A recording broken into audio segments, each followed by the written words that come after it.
Et avec votre esprit. Évangile de Jésus-Christ selon Matthieu.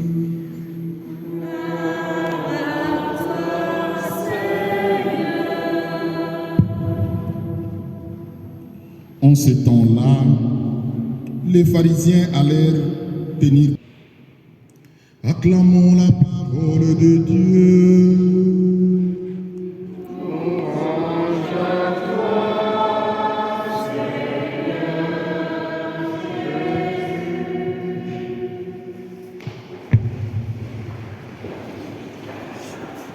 Je propose l'évangile concrètement.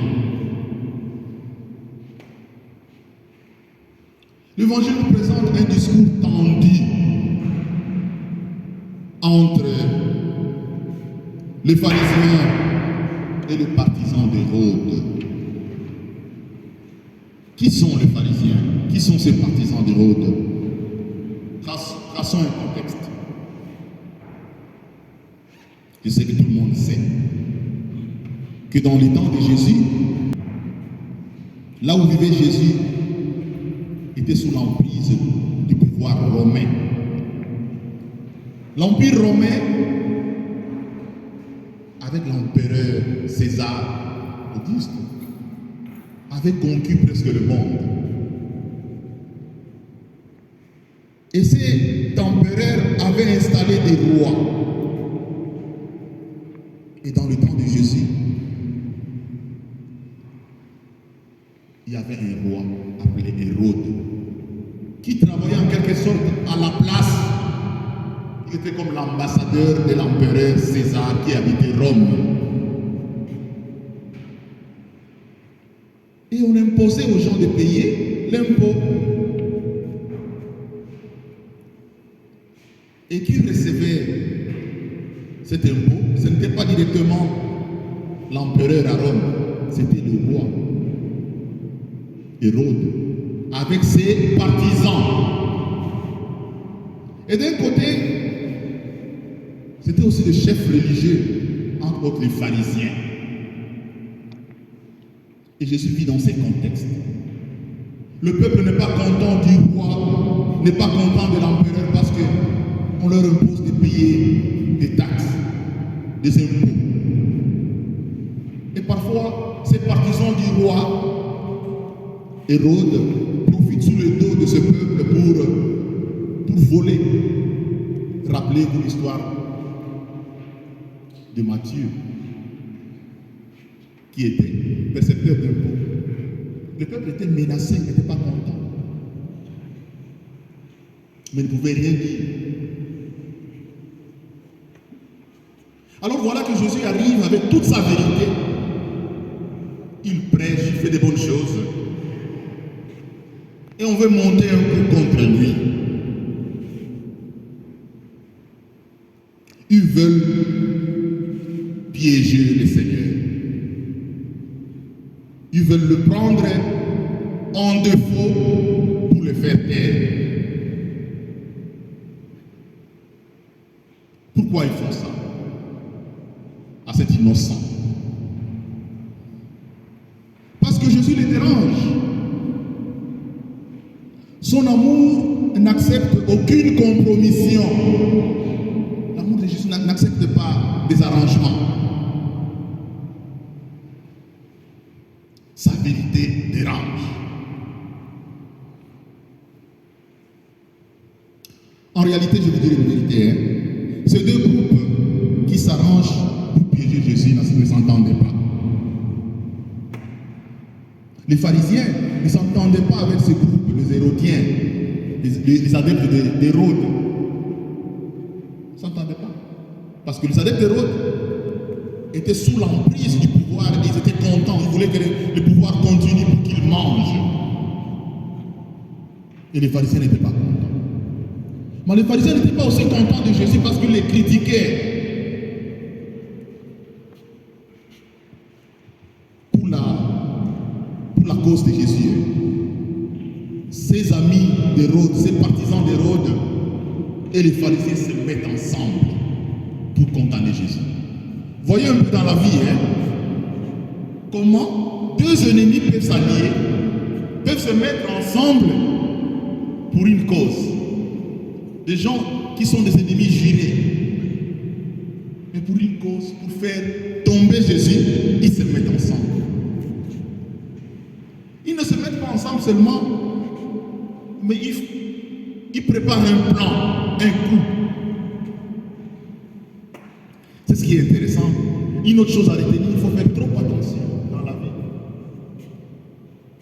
Partout où vous êtes, il faut avoir un esprit de discernement.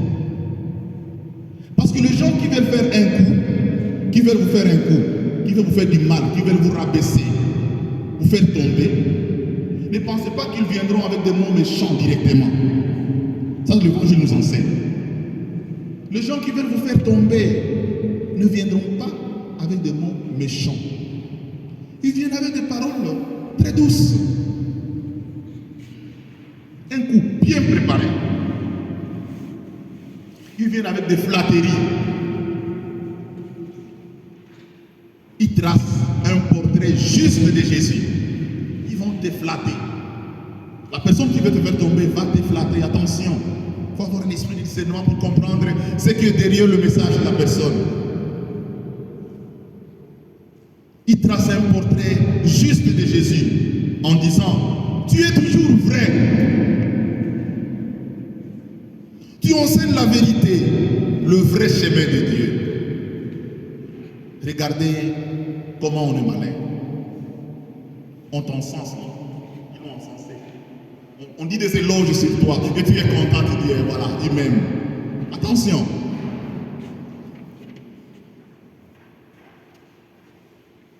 Tu es venu nous annoncer le vrai chemin de Dieu. Tu ne laisses influencer, tu te laisses influencer par personne.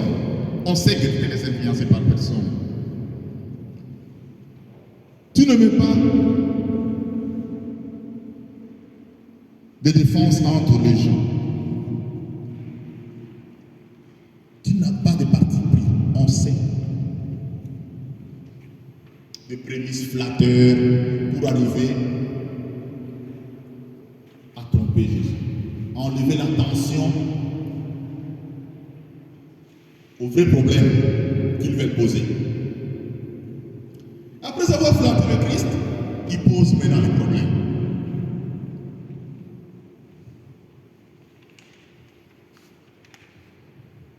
Cette question piège, nous avons écouté. La question à laquelle Jésus devrait répondre par oui ou non. Je pense que vous êtes étudiant, vous connaissez les questions choix multiples. Il y a deux réponses, A ou B. Vous n'écrivez pas la réponse, vous choisissez A ou B. Ou oui ou non. Jésus doit répondre par oui ou non. Est-il permis, oui ou non, de payer l'impôt à César, l'empereur? Leurs pensées est binaire. Oui ou non? Ou chaud ou froid? Ou noir ou blanc? Ou César ou Dieu? Ou bien ou mal? Tu n'as pas d'autre possibilité. Tu dois dire oui ou non. Une question bien préparée, une question piégée pour t'avoir. Pourquoi ils font ça? Ils savent que si Jésus dit oui, il faut payer, le peuple va se fâcher. Ils vont dire au peuple, écoutez, il est de ces gens-là qui acceptent nous faire souffrir. Si Jésus dit non, ils vont dire au roi, et le roi va dire à l'empereur qu'il y a un rebelle ici qui incite le peuple à ne pas payer l'impôt. Donc la question est bien préparée. De toutes les façons, ils sont sûrs, commençant à flatter Jésus, après exposer une question posée qui met Jésus en embarras de choix, ils sont sûrs qu'ils tombent. Ils pensent, dans leur mentalité, pensent comme si la vie était simple. Comme s'il y avait d'un côté les choses de Dieu et de l'autre côté les choses des hommes, les choses des humains. Une chose est certaine, mes chers frères et sœurs, Dieu lui a fait le choix. C'est lui de s'incarner, de venir dans notre monde. C'est lui de partager notre vie, notre condition humaine, notre vie quotidienne. Et alors pour le christianisme, il y a un lien étroit entre Dieu et la création. Il n'est pas question de oui ou non. Il n'est pas question de César ou Dieu. Pour le christianisme, il y a un lien étroit entre Dieu et l'homme. Dieu est venu rencontrer l'homme dans sa situation. Pourquoi ils veulent séparer la réalité de Dieu et la réalité de ce monde? Il a pris la chair comme nous, pour nous accompagner, pour vivre notre condition. Malheureusement, certains continuent encore à interpréter ces paroles. Donnez à César ce qui est à César, rendez à César ce qui est à César, et rendez à Dieu ce qui est à Dieu. Ils continuent à interpréter ça de manière mauvaise. Ils font l'opposition de ces paroles entre l'État et l'Église, entre Dieu et les pouvoirs temporaires, brandissant régulièrement à tort et à travers la loi de la séparation de l'Église et de l'État. Et nous écoutons souvent parler de la laïcité, peut-être mal comprise. Vous savez que là, à mon avis, la séparation n'est pas la divergence. L'Église et l'État peuvent se compléter, peuvent se nourrir mutuellement dans les idées. Et voilà un piège bien tendu pour faire tomber le Seigneur. Mais il est intelligent. Il ne tombe pas dans leur piège.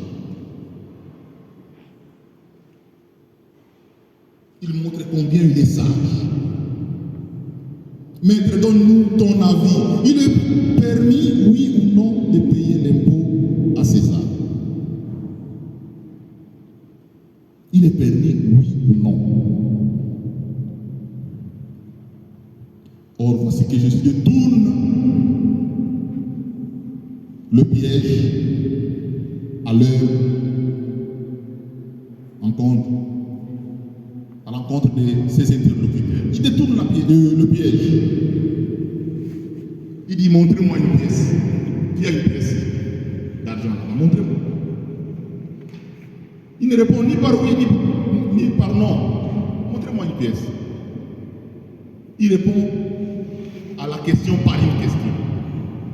De qui est cette effigie? De qui sont ces écritures sur la monnaie? Ils répondent de César. Et Jésus ne répond plus par oui ou par non. Soyez sages, nous le voyons, ce piège à travers les journalistes. Souvent, ils viennent avec des questions pièges. Dans le monde politique, dans le monde, ils viennent avec des questions pièges pour vous faire tomber. Mais Jésus ne tombe pas. Lui n'a pas fait de grandes universités pour avoir. Mais il ne tombe pas, il est sage. Donnez à César ce qui est à César et donnez à Dieu ce qui est à Dieu. Rendez à Dieu ce qui est à Dieu et donnez à César ce qui est à César.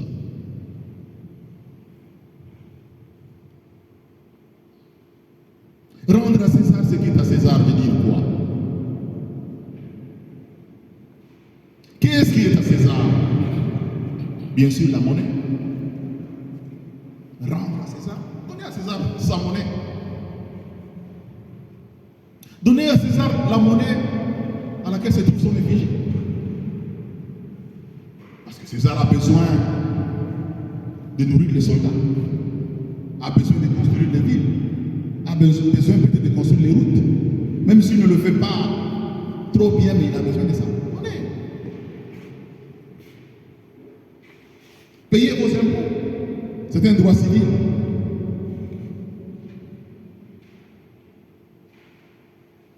Rendre à César ce qui est à César signifie donc rendre à l'autorité établie ce qui lui est dit, lui obéir dans son domaine. S'il incarne l'autorité, donnez-lui le respect. Jésus, par ces phrases, nous dit que l'Église ne s'engage pas à la rébellion contre l'État. Ce n'est pas la mission de l'Église. L'Église n'est pas là pour dire prenons les armes ou allons nous battre avec l'État. L'Église plutôt est missionnaire à sa manière de s'engager pour développer la société. Si je peux dire pour influencer même l'État par de bonnes actions, par l'amour du prochain, l'amour des pauvres, l'aide aux pauvres. L'Église peut influencer par les témoignages de vie. Si l'État n'est pas capable de s'occuper des pauvres, l'Église peut le faire. Et chacun de nous a cette mission. C'est pourquoi l'Église n'est pas seulement la parole de Dieu. Venir le dimanche, écouter la parole de Dieu, prier et sortir, vivre sa vie de n'importe quelle manière. Raison pour laquelle l'Église va ensemble avec des œuvres sociales, construire des écoles pour l'éducation, donner un bon enseignement, construire des hôpitaux pour le bien-être des gens et surtout des pauvres.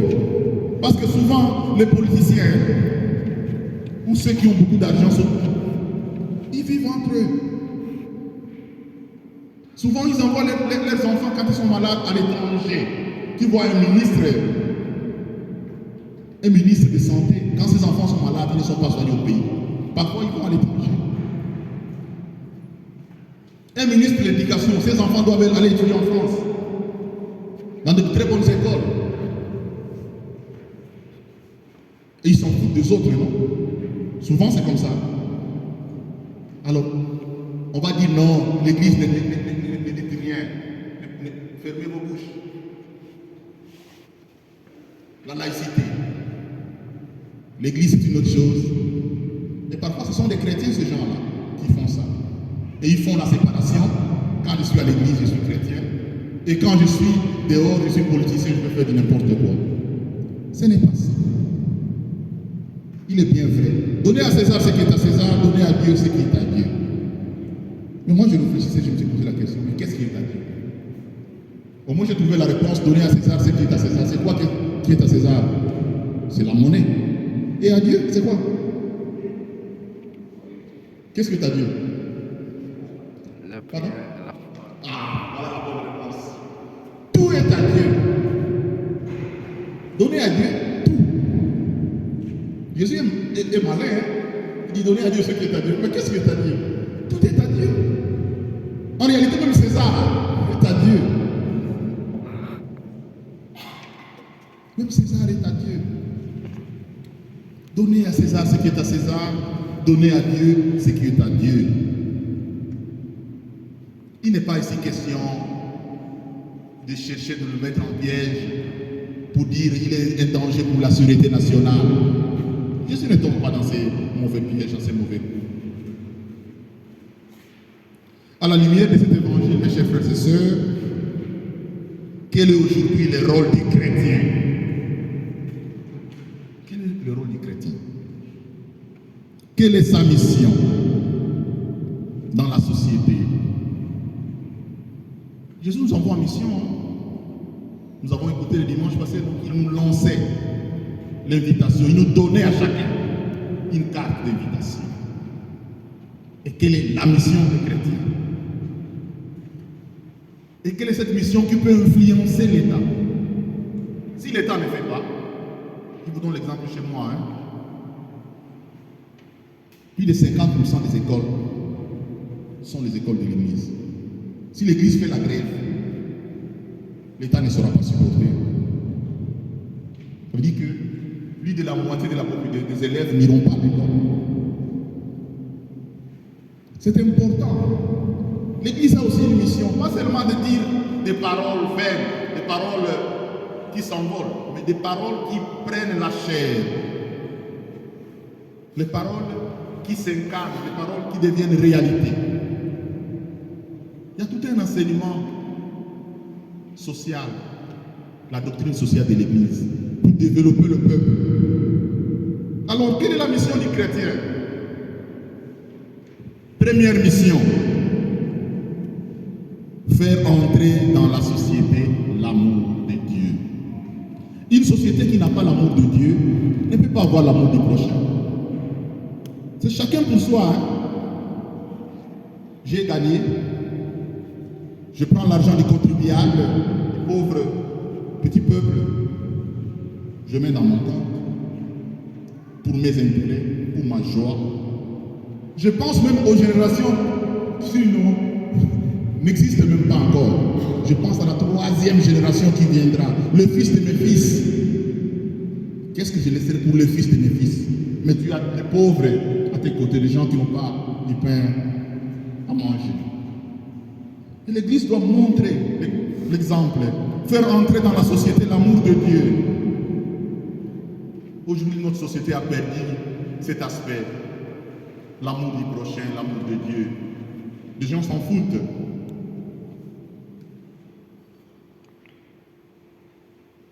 Nous devons inculquer l'amour de Dieu dans la société. Nous devons inculquer le pardon.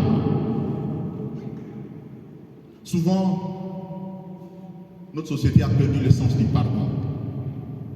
Nous devons inculquer la justice, penser aux pauvres, aux opprimés, partager le paix qu'on a, la sadaka, le paix qu'on a avec ceux qui ont besoin, la paix. L'Église doit annoncer ces valeurs, la paix durable, la vérité, la paix sociale et surtout le respect du faible. Même dans l'Église, le respect du faible.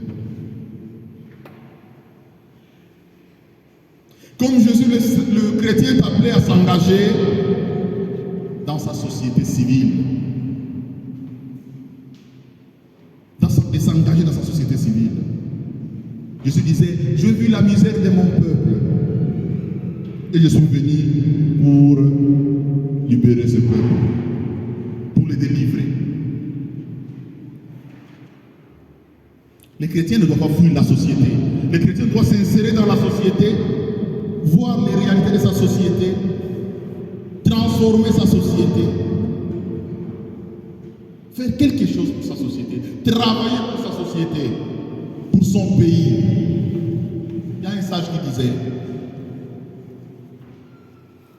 ne demande pas. Il ne faut pas se préoccuper. Souvent se préoccuper. Qu'est-ce que ce pays fait pour moi? Est-ce qu'on se pose aussi la question au contraire? Qu'est-ce que moi j'ai fait pour ce pays? Il ne faut pas seulement se préoccuper de ce que fait le pays pour toi. Mais toi, qu'est-ce que tu fais pour le pays? Qu'est-ce que fait l'Église pour moi? Mais toi, qu'est-ce que tu fais pour ton Église? Ma société, ma communauté. Chacun a un engagement, une mission. Une mission de développer, d'influencer, d'évangéliser. Le Seigneur nous invite dans ces dimanches de mission. Mes chers frères et sœurs, si nous avons eu l'opportunité de lire l'encyclique du pape François, Fratelli Tutti, en 2020, vous avez déjà entendu parler de Fratelli Tutti? Où il nous parle de la fraternité universelle. Ça, c'est la mission de l'Église, la mission des frères et sœurs. Il met l'accent sur la fraternité et l'amitié sociale. On ne doit pas seulement penser à nous. Si le monde aujourd'hui n'évolue pas, parce qu'on est tellement égoïste, on pense premièrement à nous, on pense surtout à nous. On pense seulement à nous. Pour nous. Pour mes frères, pour mes sœurs, pour les gens de ma tribu, de mon pays et les autres. Ce n'est pas la mission d'un chrétien. La mission d'un chrétien, c'est de développer sa société, de penser à tout le monde, de prier pour tout le monde, d'élever tout le monde. Notre société doit changer. Et on ne doit pas attendre que ça change seulement au sommet. Chacun, sa petite contribution, chacun peut porter sa petite pierre. Mettons-nous debout et prions en ce dimanche d'émission. Demandons la grâce de Dieu pour qu'il nous aide à être des citoyens, des bons citoyens qui développent notre société, qui ont une mission pour cette société et qui influencent même ceux qui ne croient pas. En nous regardant, ils pourront dire réellement ceux-là sont des chrétiens, réellement ceux-là sont des disciples du Seigneur. Mettons-nous debout.